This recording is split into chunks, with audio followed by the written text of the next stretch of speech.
Good morning, everyone, and thank you for joining our 45F tax credit webinar today. My name is Dylan Keith. I'm the Assistant Director of Government Affairs here at the Vegas Chamber. We do put on these webinars for your benefit as business members, so if you have any questions, please feel free to ask them. If you're using the desktop or mobile Zoom applications, you may type a question at any time using the question pane at the bottom of your screen. We will answer as many questions as possible at the end of the presentation. Please use the hand raise button at the bottom of your screen, and when we open up for questions, we will call your name, unmute your line, and please ensure that you are unmuted on your end. Please keep questions brief so we can get to as many as possible. I also want to let you know that this session is being recorded to make the information available to businesses across Nevada. Now it's my pleasure to introduce Vegas Chamber President and CEO, Mary Beth Seawald. Thank you so much, Dylan, and welcome everybody to this webinar on the 45F employer-provided childcare tax credit. That is definitely a mouthful, but you're absolutely going to want to stick around for this information today because it really is important. So I want to thank everybody for joining us today. It's definitely our pleasure to host this webinar to share what are really critical resources and solutions that can definitely help employees access childcare. One of the top challenges of employers, and it's one thing that we hear the most at the Vegas Chamber, and I'm sure my colleague Ann hears this a lot at the Reno Chamber, and it's throughout the state, is finding and retaining great employees. Unfortunately, so many parents can't get affordable childcare options, and that is very often one of the biggest reasons that people don't or can't take a job. So today is about giving employers information about what is called the 45F tax credits so that more businesses can be part of the solution in helping employees who have childcare needs. 45F are tax credits for businesses that can cover on-site or off-site childcare, or a company contracting with a childcare provider to help their employees pay for the cost. So you're going to hear a lot more about this in just a few minutes, but 45F is such a valuable tool for businesses, but most businesses really don't have any way of knowing about it. So hopefully today will help spread the word and you'll get the valuable information that you need. All right. And now it is my pleasure to introduce my friend and colleague, Ann Silver. She's the CEO of the Reno Sparks Chamber of Commerce. Hey, Ann.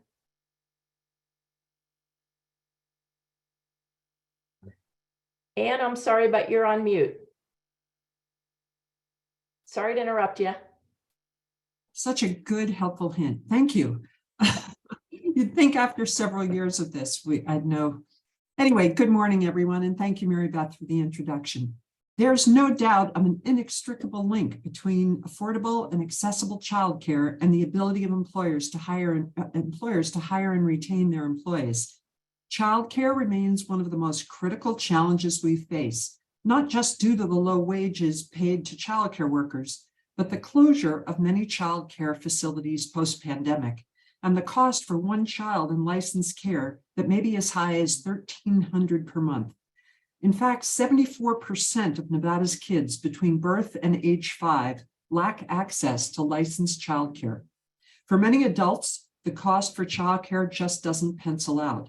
So staying home may be the only option. This dilemma increases our labor shortage. Employers can become part of the solution by considering an on-site childcare center, creating space in their existing facilities, subsidizing a portion of childcare, or fully understanding Section 45F of the IRS code that can provide a sizable tax credit to employers and help with recruitment and retention of those in-demand employees who have children. Now it's my pleasure to introduce the chairman of the Governor's Workforce Development Board, Hugh Anderson. Thank you, Ann, and thank you and Mary Beth for co-hosting this statewide webinar. Accessing child care is an issue that parents across the entire state face, and as stated in the recent child care report, Nevada is a child care desert. Having these conversations and providing these solutions is integral in maintaining business productivity. So today it's my pleasure to introduce our panelists. First off is Caitlin Gilbertson, Policy Analyst for the Governor's Office of Workforce Innovation. Aaron Merchant, Director of Policy and Programs from the U.S. Chamber Foundation Center for Education and Workforce. And Kim Cullen, Business Capacity Program Manager, the Children's Cabinet. So let's kick it off with Katie, who's going to briefly share the results of a child care study that was commissioned by the Governor's Board of Workforce Development and released in February. Katie? Hi, everybody. Good morning, and thank you, Hugh, and thank you, everybody, joining us this morning. So just a little bit of context before we jump into the survey results and the childcare report. So the Governor's Office of Workforce Innovation is the liaison to the Governor's Workforce Development Board, which serves as a leader of workforce development policy in the state of Nevada. Childcare was identified by the board as a critical barrier to businesses recruiting and retaining employees and impeding their long-term sustainability. To garner a better understanding of the complexities of childcare, the board called on experts at the Children's Cabinet and the Department of Health and Human Services to present at 2 Governor's Workforce Development Board meetings last year. The board saw this as a critical issue and in December of last year created the Childcare Working Group. This working group comprised of business leaders from diverse industries across the state. And their goal was to create actionable policy items for businesses, nonprofits, social services providers, education and training providers, but most importantly, policy leaders to find solutions to solve this important issue. Along with a group of experts, Goen wanted to hear directly from the businesses. So we accomplished that through a survey. The analysis, as you can see, was provided by Dr. David Demore, who is the interim executive director of the Lindsay Institute in Brookings Mountain West, as well as a professor and chair of political science at the University of Nevada, Las Vegas. And we really thank Brookings Mountain West and the Lindsay Institute for this analysis. It was very in-depth and insightful for the childcare working group and the board. So if we can go to the next slide, we'll get a little bit into the survey overview. As we can see, the purpose was to assess the effects of Nevada's childcare gap on businesses. We just want to hear directly from the businesses, and we thank every single 511 businesses that answered. As you can see here, we had the survey open from December 19th to January 15th, which is during the holidays, but we still got I would say, very impressive turnout, which just goes to show the importance of this issue. And we can also see here that we targeted small businesses with the employer childcare needs, as most businesses in Nevada are small businesses seeking to tap into these federal resources. Go to the next slide, please. So the respondent characteristics, we want to see who was answering our survey. And what we found on the chart on the left is that 76% of the respondents come from Las Vegas, 17 came from Reno, and then 6% came from rural Nevada. And if you look and compare that to the table on the right, it's pretty representative of the census share of those state populations. So just to kind of show that we're, I guess, targeting this from a holistic view. And if you can go to the next slide, please. So the next little portion tackles employer challenges. If you see, this question was, is your business facing challenges recruiting and retaining employees? And about 73% indicated that they're having at least some trouble recruiting and retaining employees during the labor shortage, the workforce shortage. And if we go to the next slide, we can see that when you drill that down, childcare was identified by half of the survey respondents as a barrier to recruiting and retaining employees. And I think that's an important distinction, is that the half that don't recognize it now probably eventually will, right? I mean, you see it in the news almost every day. There's Chair Anderson sends me the articles every day, so I think if these businesses aren't aware, they're going to start being aware. And then the half that said yes, they're obviously taking a proactive approach. They're seeing this as a challenge already, and they're seeking help and they're seeking options, which is kind of why we're here today. If you go to the next slide, we can see that, one more back. Yeah, thank you. If we look at this slide, we see that 90% of survey respondents were not familiar with the 45F tax credit, and that's a really good incentive tool to help these small business employers and just any employer in Nevada tap into federal resources to provide childcare for their employees. If we go to the next slide, we can see that the businesses do think this will have an important impact on them, with the number one potential benefit of providing employer-provided childcare as workforce retention. And then another couple other facets of that are stability, productivity, growth, profit, and workforce recruitment, which all sound pretty good for a business. So I think everybody's kind of realizing this is a problem, just seeking ways to remedy it. So along with that, the survey results, the childcare working group also heard from experts in the community, especially in the nonprofit space, and combining the survey results with the presentations that we heard in the childcare working group. They only met 3 times, but within those 3 meetings, they brought together the childcare policy report. This report, I'll go into the findings a little bit, but it was unanimously approved by the childcare working group and the Governor's Workforce Development Full Board in February 2023 of this year, ahead of the 82nd legislative session. So some of the report findings that stood out were that 74% of children under 5 do not have an available licensed childcare spot. Each county in Nevada is a childcare desert. Childcare costs can reach up to $17,000 depending on the county, and that there's significant national research to bolster this argument that childcare is an impediment to an accessible workforce. And some of the research I actually pulled was from the U.S. Chamber, so I'm really excited to hear Aaron talk today a little more about that. And some future recommendations that the report provided are first creating the childcare infrastructure. This can be accomplished by placing childcare into communities on existing transportation lines to reduce that barrier of getting the child there.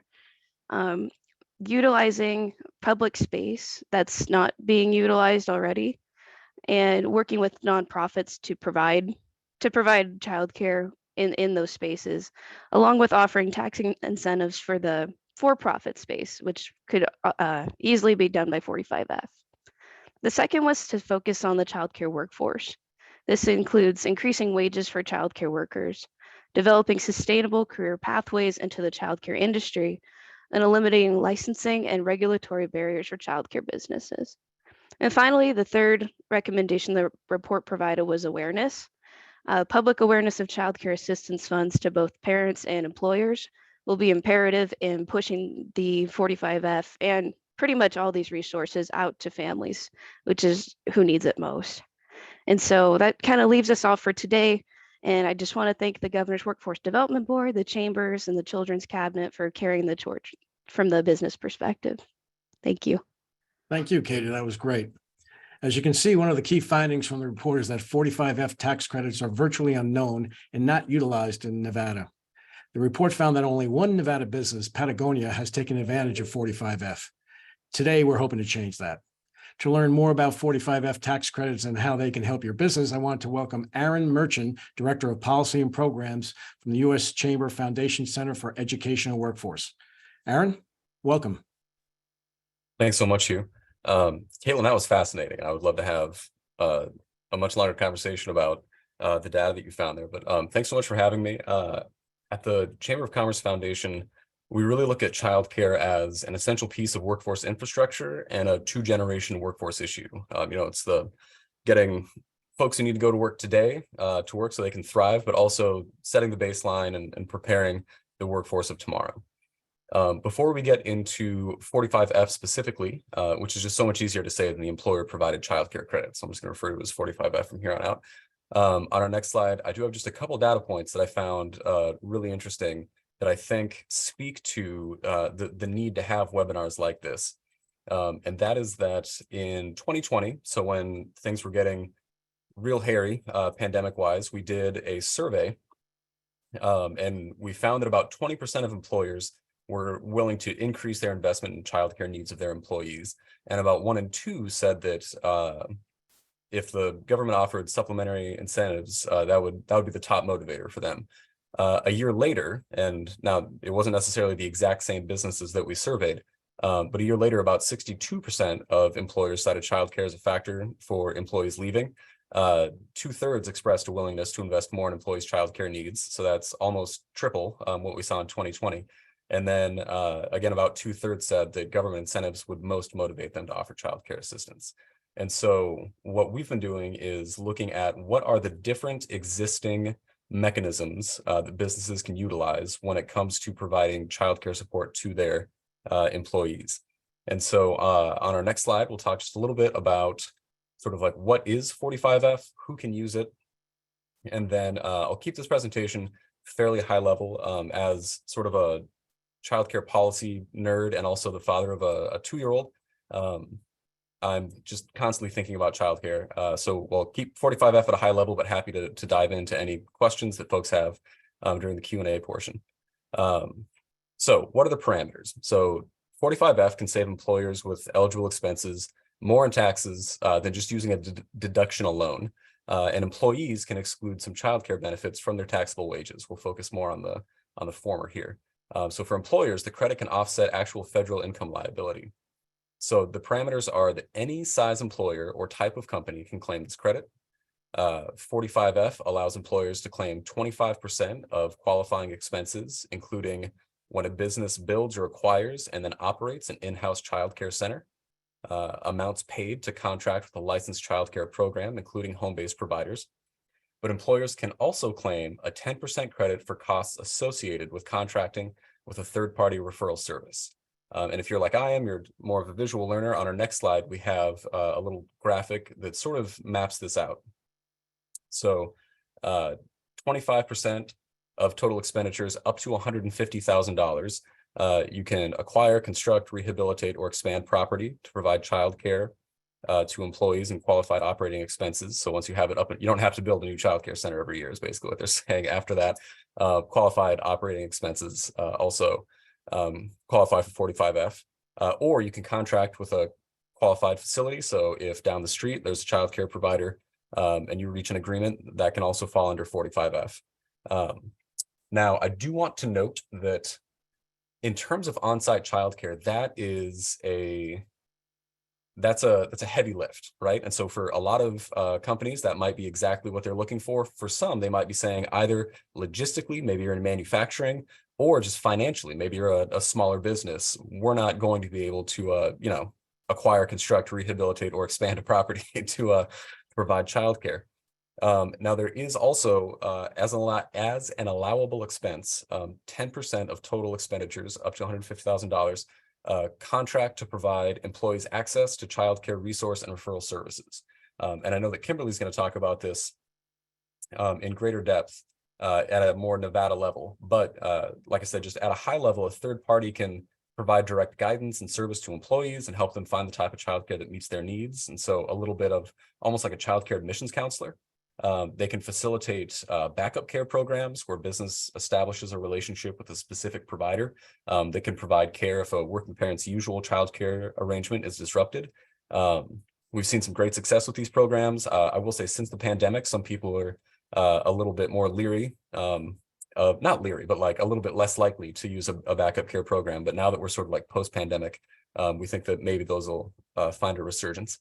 But then also under this 10% of resource and referral, you can set up and manage an employer subsidy program where employers help defray the cost of care for employees by providing vouchers, or manage partnerships with childcare providers. For example, arranging access to a certain number of spots reserved at a childcare provider for that employer. And sometimes they negotiate a special rate. I do have a couple case studies, but we can dig into that during the Q&A. But so those are currently the main allowable expenses under 45F. So providing childcare, maintaining childcare, contracting with a third party to provide the actual childcare, or contracting to provide employees with services that will help them find childcare. So you might be wondering, so how do I claim this credit? And on our next slide, the answer is Form 8882. And so to receive the tax credit, you complete, it's like a short half-page form. Like I said, the credit is part of the general business credit, and an employer can claim the credit anytime within 3 years of the due date of your return on either an original or amended return.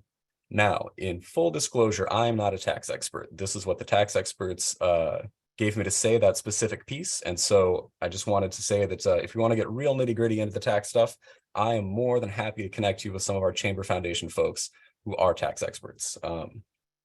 But we do have, again, on the next slide here for my fellow visual learners, an example of how the 45F can provide an extra incentive to provide those employer-provided childcare services. And so I won't necessarily read through the whole thing, but essentially, let's say you spend about $235,000 on a resource and referral program. In addition to the business expense deduction, you can take 10% of those costs, apply that, so that's $23,500 in a tax credit. That is also a few lines down going to lower the amount that is deductible for federal income tax purposes.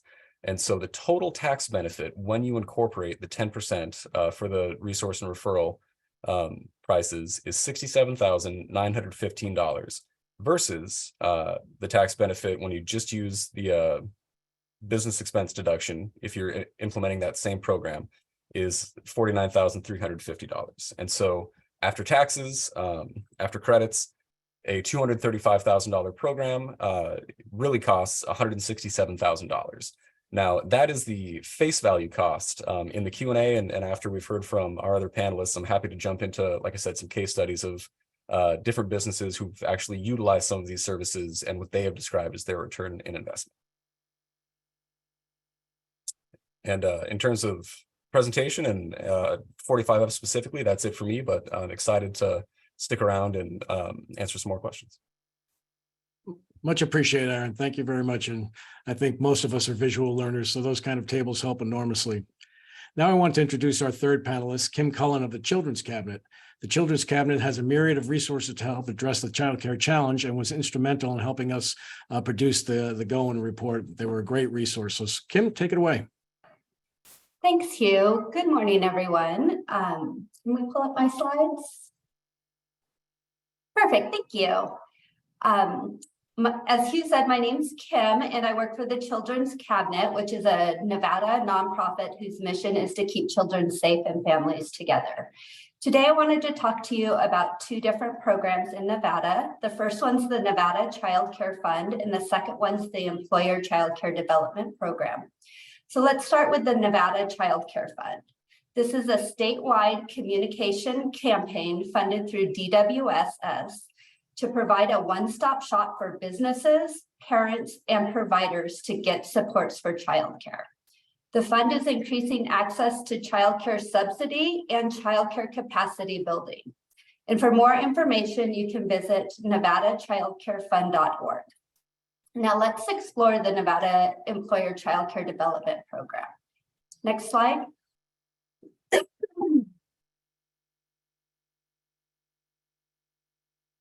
So this program provides free resources to businesses of all sizes located in Nevada to help them with their family-friendly benefits. We know that businesses see increases in production, recruitment, and retention, while also seeing reduction in absenteeism and presenteeism when businesses support their employees' family obligations. This program is funded through DWSS and the American Rescue Plan Act. We have two main entry points into our program. The first is through a free consultation service. Any business in Nevada can access our program to receive support. We have listed our website and QR code. There is a form on our website to request services, and also my last slide will be contact information. The second entry point is into a program to take a quick 3-minute assessment to see if you qualify for a Best Places for Working Parents badge. Best Places for Working Parents really digs into the top 10 research-based policies that speak to benefits for families and their positive impact on business profitability. If your business qualifies, you will receive a packet with a digital badge and promotional information.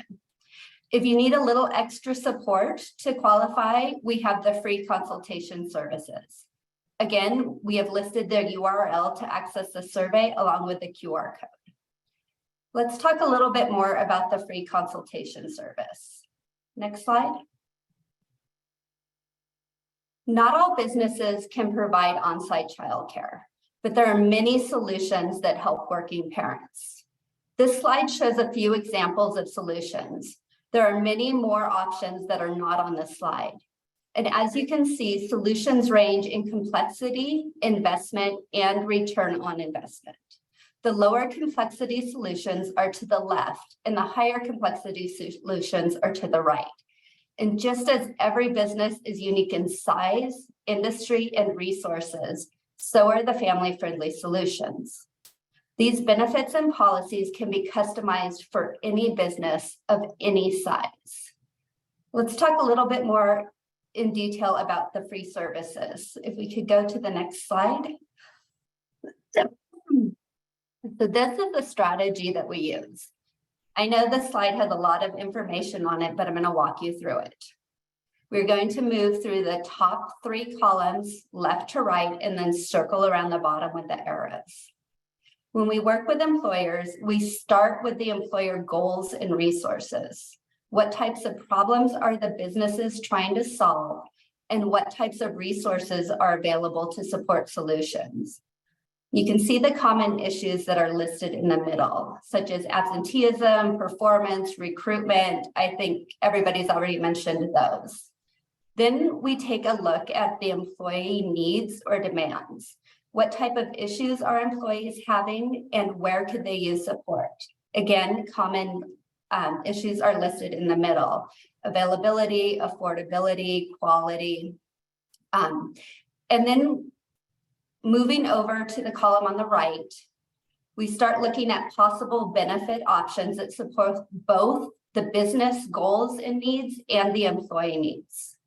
We combine these data points to come up with a unique and integrated solution that works both for business and the employee. So now that we kind of understand the strategy, let's talk process.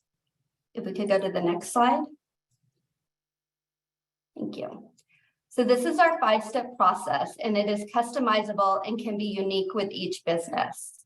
Everything is kept strictly confidential when we work with employers. First, we want to understand your business. We will take the time to talk about what makes your business unique, what goals you are trying to achieve, and what resources you have at your disposal. Next, we take a look at your current benefits package and company policies. We benchmark these against business size and industry standards. We then customize our employee survey to fit each unique business. The survey helps us understand the needs of the employees. Next, we take all of this data and compile it into a recommendation report. Once a business decides what they would like to implement, we provide support and resources through implementation. We understand that each business is unique, and we want the service to be beneficial to the business. We are here to work with you and support your business. Next slide. Thank you. I wanted to mention on August 24th in Reno, we are hosting a business symposium at GSR. We are gathering lawmakers and business leaders throughout the state to take a deep dive into the effects the lack of childcare has on individual businesses and economic growth in Nevada. Some of our esteemed speakers include Barry Ford, the CEO of Ready Nation, Sadie Funk, the National Director of Best Places for Working Parents, and Dr. Laura Jana, Chief Innovation Officer at Penn State University, just to name a few. We will also hear from businesses in Nevada about helpful practices they have implemented. We hope that you can join us for an engaging day. Next slide.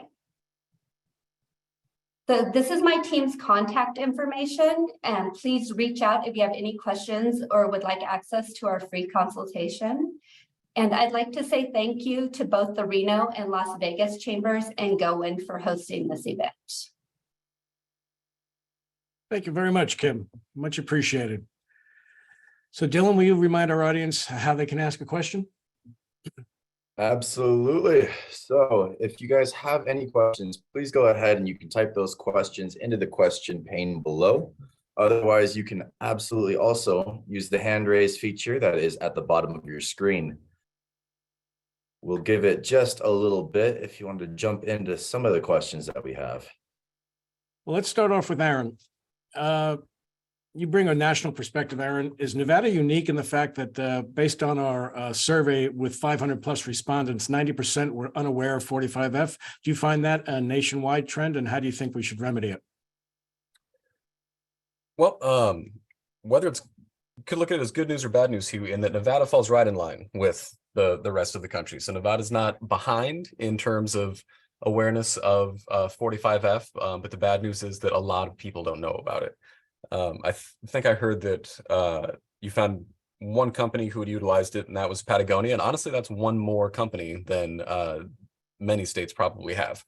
I think there are a few different factors. I think that, and based on a study that the GAO did on 45F, that there's just not a lot of press. And so things like this, things that are driven by chambers that raise awareness are going to be key in alerting people, not just that there's a tax credit available, but how taking steps towards utilizing this tax credit will also strengthen your individual and community level workforces. And so it's the childcare piece, but also the tax credit piece.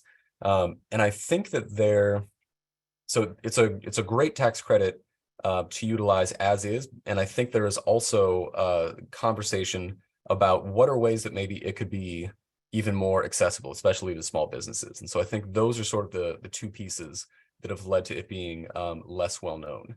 And I also saw, this is not a fun fact, but one of the resources on my slide, there were some links there that I forgot to mention, but one of them takes you directly to a website that goes through all the different states that have state level 45F like tax credits. Nevada is not one of them, but in terms of wondering what other states are doing and to what extent, that's a great resource to sort of compare and contrast state level employer tax credits. Thanks, Aaron. So Kim, it's obvious that the cabinet has very well developed resources. Let's bring this closer to home.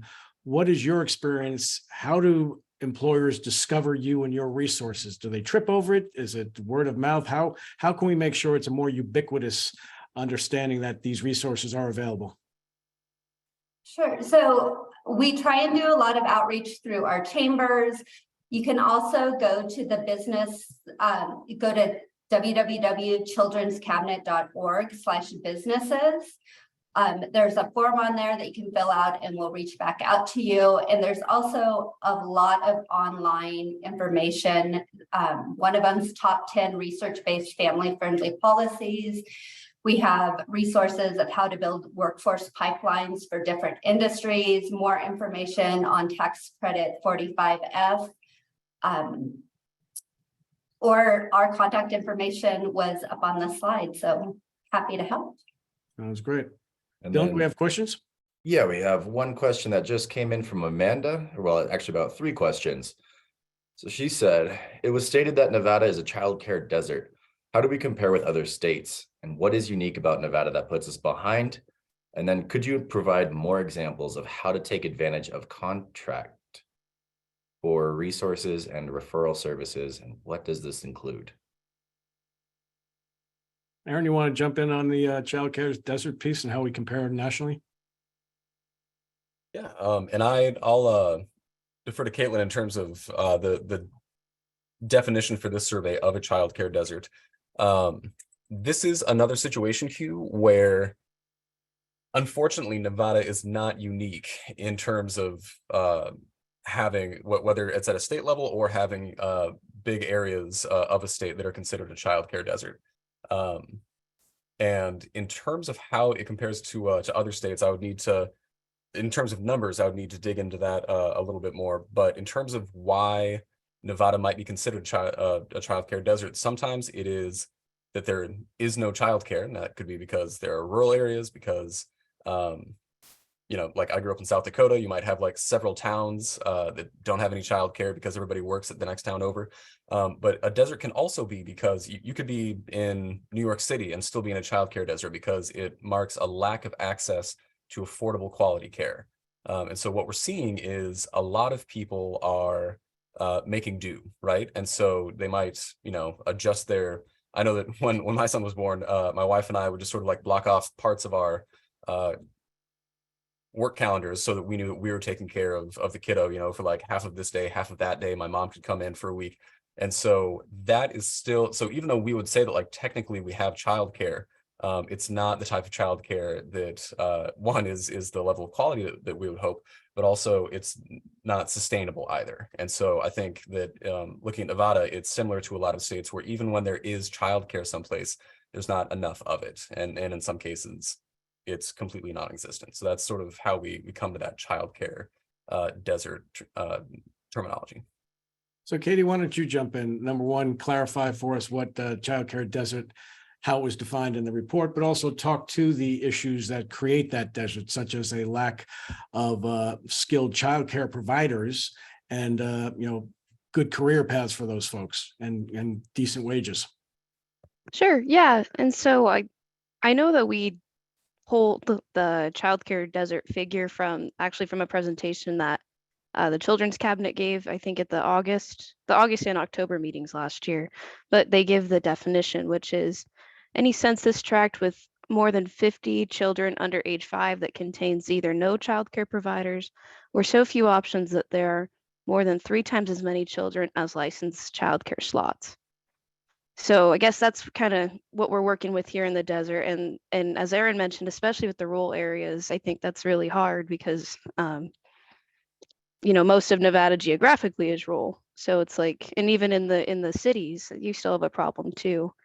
So I think the care economy in general in rural Nevada is hard.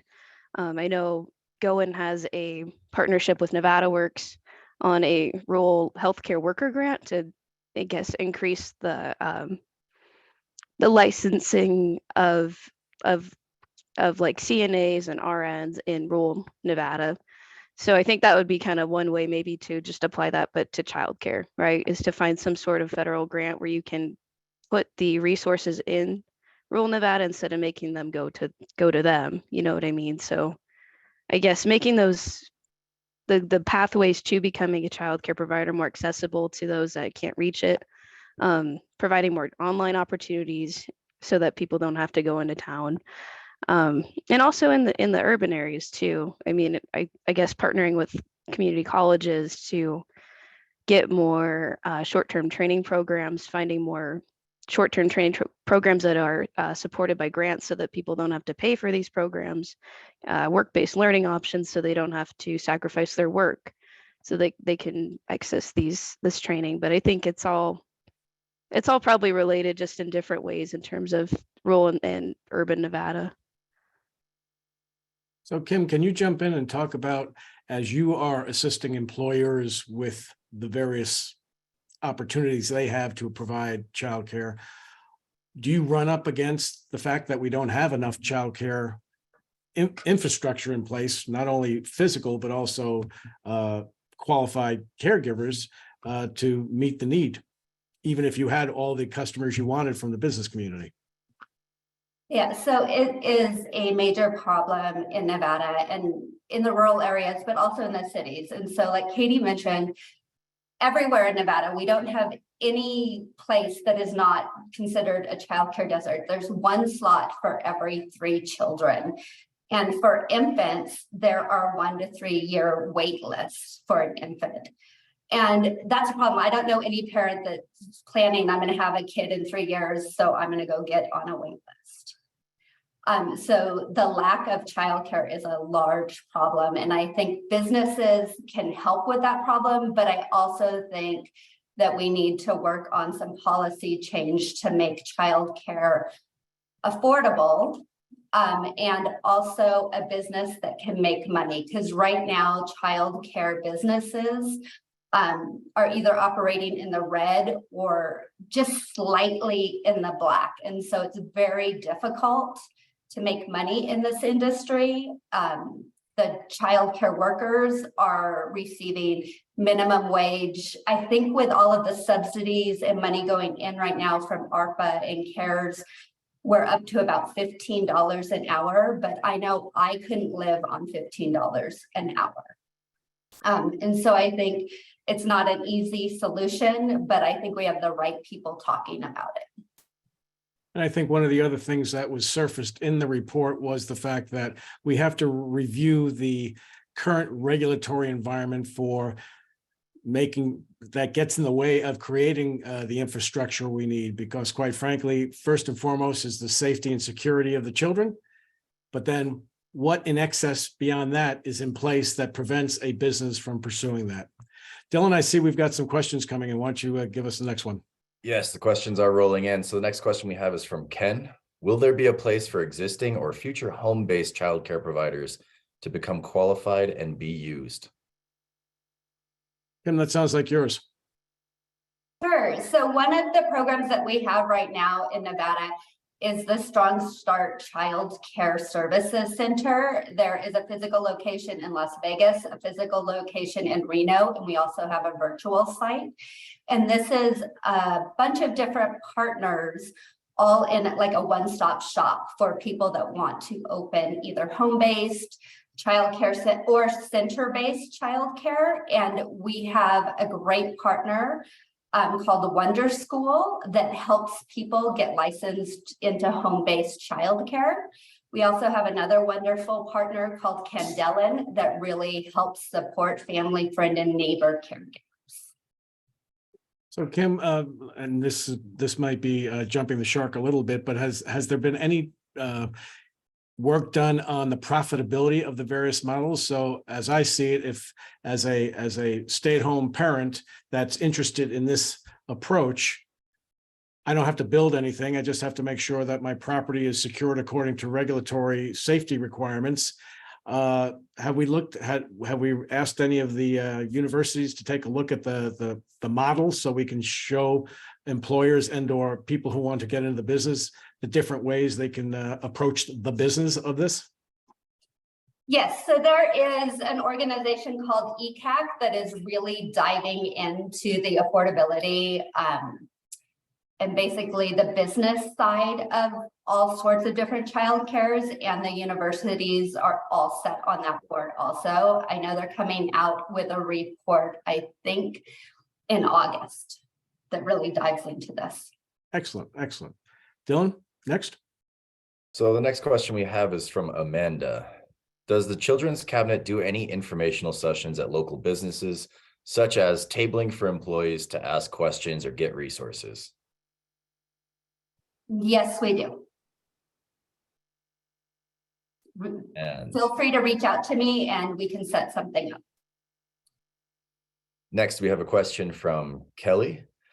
Has there been interest or support for a childcare apprenticeship program to help providers get quality training and expand the supply of childcare workers? Kim, That one's Katie? for me, but could you repeat that? Sorry. So has there been an interest or support for a childcare apprenticeship program to help providers get quality training and expand the supply of childcare workers? Yes, so the Children's Cabinet provides provider trainings, and excuse me, I have a little bit of a cold. The Strong Start Services Center has a million different partners. We have partners that provide low-cost loans. We have partners that do training. We have partners that do support groups. We have partners that provide grants, startup grants, or we have licensing partners. So again, the Child Care Services Center is like a one-stop shop for all sorts of resources just for providers. And Katie, didn't the report also touch on the fact that we're trying to explore the career pathing for childcare workers and possibly engaging some of the local community colleges to start developing curriculum along those lines so they can command higher wages? Yeah, and we had a lot of interaction with CSN, College of Southern Nevada, during the Child Care Working Group meetings. I'm trying to find online if any of them have a licensing class or something like that.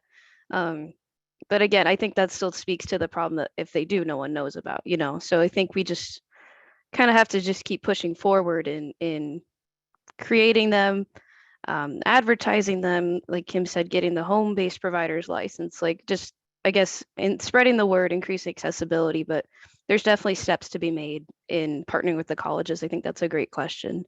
I see Anne has her hand up too. Thank you. Yeah. First of all, Caitlin and Kim and Aaron, thank you for your information, all really very helpful. And Hugh, thank you for serving as moderator. I do have a question as well as a comment. Let me start with a comment first. Childcare necessity is not new. I mean, women have been in the workplace for a long, long time. And back in the 80s, the state of Nevada had a Child Care Services Bureau, which did nothing but work with employers throughout the state to provide childcare, either on site or to subsidize that. And I know because I was the head of that bureau. It's a shame it went away because it's emerged so many decades later that childcare remains a critical, inextricable link in terms of the need for employees and working moms and recruitment and retention. But I do have a question. You know, the state provides incentives for lots of big corporations to come here, and that's great. And they also provide incentives in the way of tax abatements to small businesses. But are there any incentives at a state level to start a childcare business? I mean, it seems that supply and demand would encourage people to start a childcare business because it was just indicated there's one slot for every 3 children. So if I wanted to start a business, it would seem like a childcare center would be a winning formula. Do we look at it from a state incentive perspective? I know we're working to raise the payments for individuals who work in childcare and certifications and such, but what are we doing for a potential small business owner who might want to start a childcare center at home or even build a facility? Does the state have any mechanism to provide an incentive to do that? Kim, are you aware of anything at present? So besides for the Child Care Services Center, I am not aware. I know there's 2 different bills, and I'm sorry, I don't have the bill numbers handy, but there is a state tax credit that is currently going through. And then we also have another bill that is trying to form a early child care department within the state so that early child care has a seat at the table to make these types of recommendations to the governor. And then the Child Care Working Group under the Governor's Workforce Development Board will be pursuing avenues such as that. So once the session is over, we will be able to hopefully bring to the administration and the legislative leadership the absolute need with some supporting data as the initial report was about, and the fact that we do have resources. But at the end of the day, it's a supply demand issue, and we have to make sure that the supply can be provided profitably. That's one of the reasons that's one of the challenges we don't have the supply, is because nobody sees the profitability in the business. But we have talked to some corporate providers, national corporate providers, who hopefully will be participating in the working group. Dylan, I see a bunch of questions piling up. Yes. So the next question we have is from Jason. Can any of the panelists evaluate the success of the ARPA Child Care Stabilization Grants, or is it too early? Would there likely be any legislative vehicle for similar funding at the federal level in the future? Dylan, I can touch on that. So it is very different from state to state, but what we're seeing in a lot of states is the success of those funds based on sort of the gap that will be left when those funds run out. Using Louisiana as an example, they had a great policy infrastructure in place when those emergency funds came through. They were able to get the ARPA funds to the providers who needed it. They were able to expand the number of seats. And so what they're looking at right now when they're coming up on this sort of funding cliff is, unless there is sort of like a state level investment, a loss of about 16,000 seats for children whose parents register in the lowest income brackets. And so in a lot of states are running into similar sort of cliffs where there was quality capacity, but it, because it was emergency funds, it was not a sustainable model. But without those funds, So they were able to increase by 16,000 with those funds. Without them, even more providers would have closed their doors. So it was really a lot about preventing the ship from sinking rather than building upon or sort of revolutionizing the industry. But now that the pandemic has sort of evened itself out, now is the time to sort of look at, where does the state want to be in 2 years, 3 years, 5 years? I thought that Katie made a great point that, and at the risk of sounding like I'm using a scare tactic, but anecdotally, I've seen it to be true. But even if right now a community or a business doesn't have a childcare problem, it may be lurking around the corner, right? Just because even if you have enough spots now, like North Carolina, third fastest growing state in the country, their ratio is 5 to 1, and that's why their whole state 5 kids for every spot, and so that's why their entire state is a childcare desert. Or if you're looking at in Alabama, a lot of manufacturers are moving there, but they have also had to, when they look at environmental regulations, housing, etc., they've been sort of forced to reckon with the idea of how are we going to provide childcare for a workforce that is young, and 1 in 3 of their manufacturing workers are women. And so childcare, as we've sort of reiterated, has become a piece of infrastructure. Now, in terms of things that are currently happening at the federal level, there, how do I say this diplomatically? There's not a lot of consensus on Capitol Hill about a lot of things right now. The idea that childcare needs to be addressed, I will say, is a through line. How exactly is the question, but much like 45F is an existing mechanism to provide some support to employers and their employees, like the CCDBG, the Child Care and Development Block Grant, the Child and Dependent Care Tax Credit. There are things that exist that there is some bipartisan support for in terms of expanding the reach and the level of investment in those programs. But in terms of at the level of the pandemic relief funds, there's nothing with quite that substantive an amount of investment currently on that. And I'll just add on to that. Thanks, Aaron. Nevada is currently working on evaluating the effects of the ARPA dollars, and should be done around November, December timeframe. Thank you, Kim. Dylan? All right, and then next this is from another attendee. For some small businesses, they're having trouble with the coverage of 75 to 90%. Is there stronger incentives expected in the future, or how can a business really leverage these incentives to maximize their benefit? Aaron, you're nodding your head. You get the ball. Oh, so I don't have like an easy answer, but I will say that this comment is one incredibly observant and indicative of how important it is for the business voice to speak up when it comes to childcare. Because before I joined the Chamber Foundation, having come from groups that solely focused on childcare, it is when the business community speaks up that there's momentum for both communities, right? The childcare and the business community. And so I don't have an answer to that question other than keep asking that question and keep bringing it up, and don't let this idea of childcare become like a second or third tier priority for policymakers at all levels. It's even at like it's a very community level issue, and we've seen folks where even if the state maybe didn't take the action that local businesses were hoping for, at like a community or a district level, I've seen city councils waive application fees for businesses that wanted to go into childcare. So now, like, that's one less barrier. We've seen tax credits for family childcare homes in some states and some communities. And so, yeah, still fronting 90% of the cost of something is going to be a burden for a lot of small businesses, as is losing employees due to untenable childcare situations. And so I guess keep up the drumbeat is not a solution to your question, but it is what will eventually get the attention of the folks who can, make it so that maybe it is more than 10%, maybe it is higher than $150,000. Thanks, Aaron.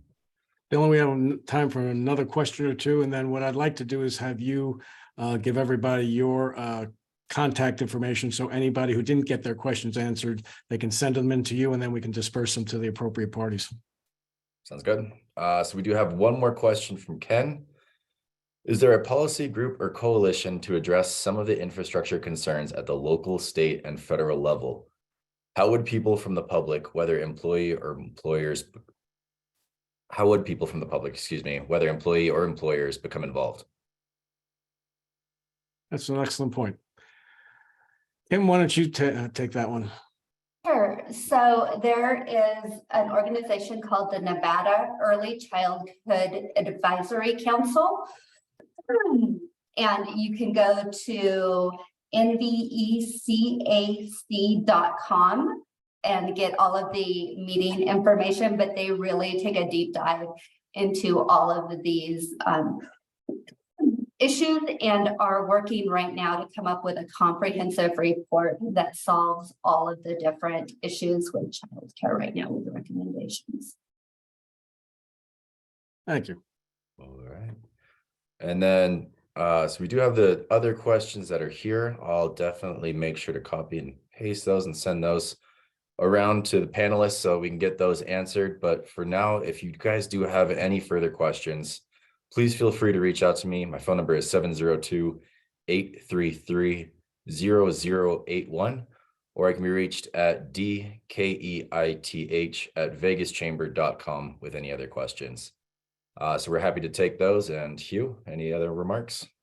Well, I just want to thank everybody who dialed in for joining us. And I want to thank Mary Beth Seawald and Ann Silver for sponsoring this program, along with Katie Gilbertson, Aaron Merchant, and Kim Cullen for their astute remarks and very helpful insights. And this webinar will be posted to the vegaschamber.com website to be used as a resource for businesses. And like Dylan said, if you have any further questions about 45F, obviously Kim gave you a plethora of ways to contact the cabinet, but please contact your tax professional to learn how it can help you and your business and employees, as well as reach out to both the Reno Sparks Chamber and the Vegas Chamber for additional resources. Thank you all for joining us today, and we look forward to more content in the future. Have a prosperous day. Thank you, Hugh.